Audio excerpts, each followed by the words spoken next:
Hi, I'm Robert Knoll. Welcome to our blues interval mission. Well, this is the 12th tone of the chromatic 12-tone scale. We're in form 2. We're dealing with double octave 12-tone scale. And so far, we've done the root, the minor second, the major second, minor third, major third, perfect fourth, tritone, perfect fifth, minor sixth, major sixth, minor 7, and now we're to the major 7. We have two kinds of 7s, major and minor. Here is the 12th tone. So the 12th tone here, we're dealing with the major 7. Once again, root, minor second, minor third, major third, perfect fourth, tritone, perfect fifth, minor 6, major 6, minor 7, major 7, and we're back to root. When we want to deal with a major 7, we know that that's the final interval that leads us to the 1. Anytime I want to go to the D, using that half step, that 7 to 1, 7 to 1, 7 to 1, 7 to 1. It's a leading tone. It's a passing tone or leading tone. It goes from, it can lead us, pull to the 1, or it can pull down. It can pull to 1 or it pulls down to the dominant. So major 7 down to the dominant, major 7 down to the dominant, or major 7 back to 1. If we hit a major 7 and we count up a major scale, 1, 2, 3, 4, 5, 1, 2, 3, 4, 5, 6, 7. Well, that major 7, if I play it with the root note,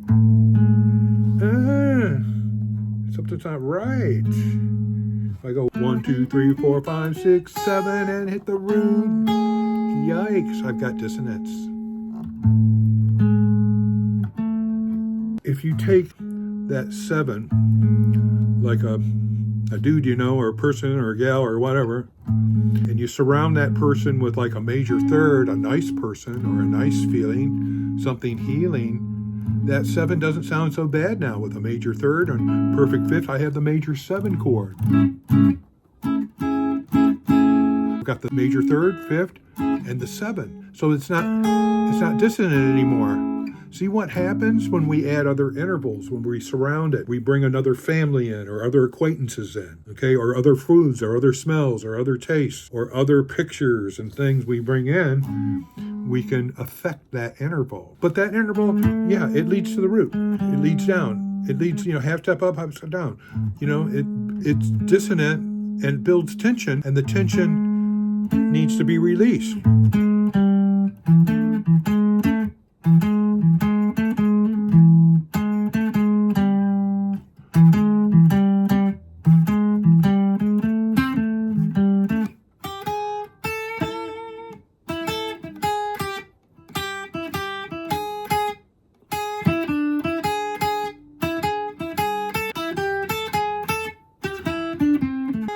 If I play on that 7, on the feel, the nuances, it can become, kind of sad. It resolves to earth, it gets resolved.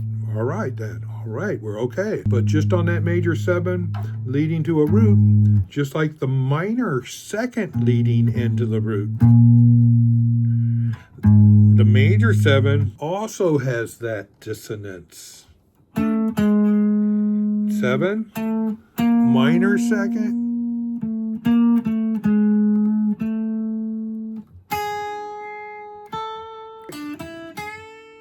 If I bend that up, that's a nice thing.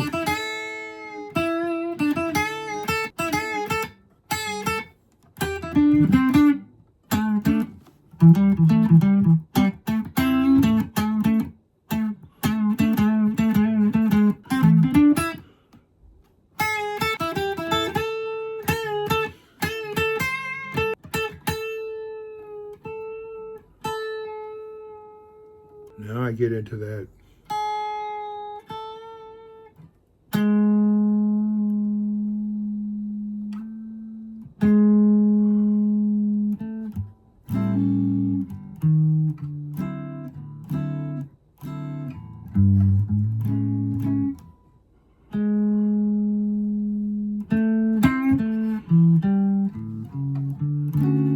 major 7 chords.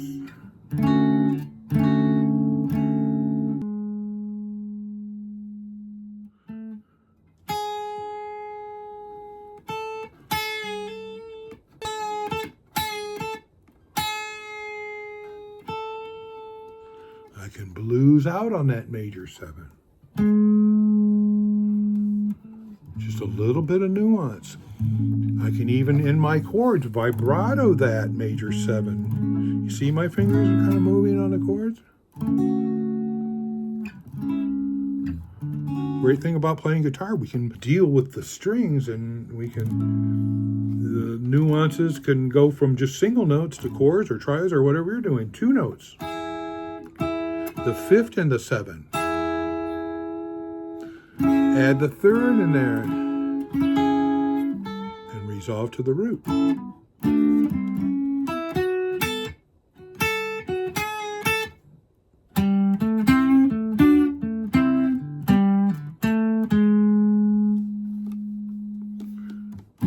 That note sounds like it doesn't belong. It's kind of outside, but it's blue. If I resolve it to the 7, I'm playing dominant 7 blues.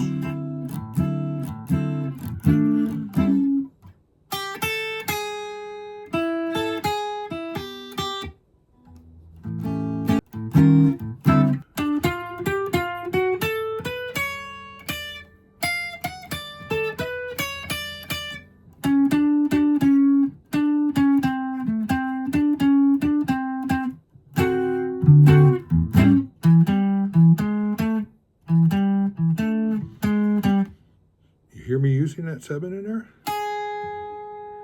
In a slow blues. Oh, I could find some ways to use a major 7 in there. And just blues out and use some nuances and get into the feel. I hope what you've learned is that all 12 tones can be bluesed. I can make them actually sound nice. It's hard to make the dissonant ones. It's hard to make a tritone sound nice.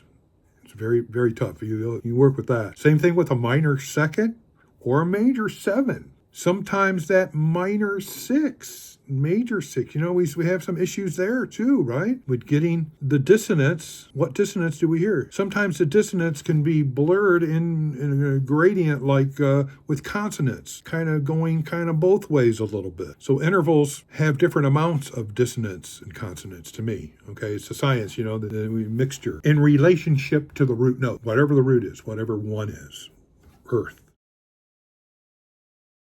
So I hope this spawns your creativity and gets you to care about guitar science, guitar philosophy. I think it makes it really interesting to kind of put my idea of what colors I see with the 12-tone scale, and then what happens when we start bending and nuancing. Well, then I'm pulling, when I'm bending, I'm bringing that interval, the colors that it was, into other colors of the next interval, and I'm mixing colors. So it's getting mixed, you see. Is that interesting?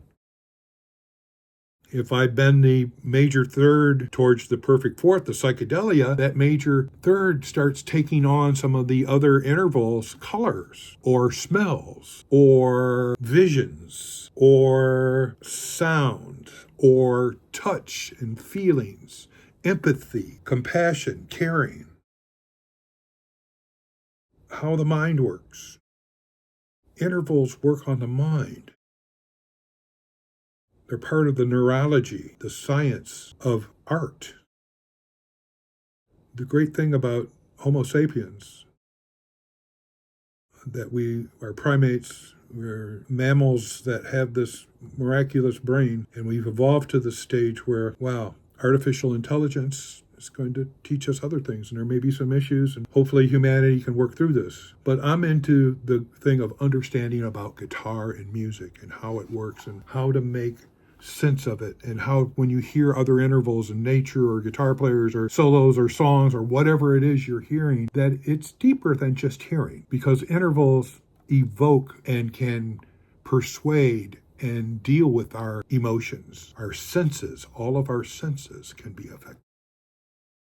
All of our feelings, our life is affected by what we hear, what we see, what we smell, what we taste, what we eat. It's all affected. Everything works together. So when I play blues guitar, I'm just not up there just playing blues riffs. No, I'm not. I've done that, yeah. And a lot of guys still do it, and they make a lot of money and do blues records, and they're called blues guys. But what I don't hear is what I've expressed to you with some of those intervals. When I hear the nuances and the feeling and the soaking of the note, the getting in and feeling the blues to whatever interval it is, of using the techniques and skills to bring out the blues in an interval, to own that interval, to not just play it, just to play it because it sounds good or sounds bad or works. No, it's deeper than that.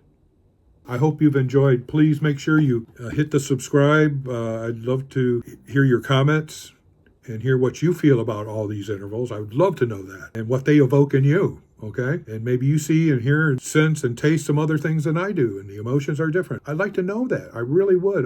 This is kind of an ongoing study for me, and I will do other videos on this in the future as I learn more, okay? But at least we started this, and I've gone through each of the 12 tones. I hope it starts to make you listen and hear and look and see and feel and smell and taste and everything and love and care more about humanity. And we have a way of dealing with it with music. It can be a healing force. It can do good with all the arts.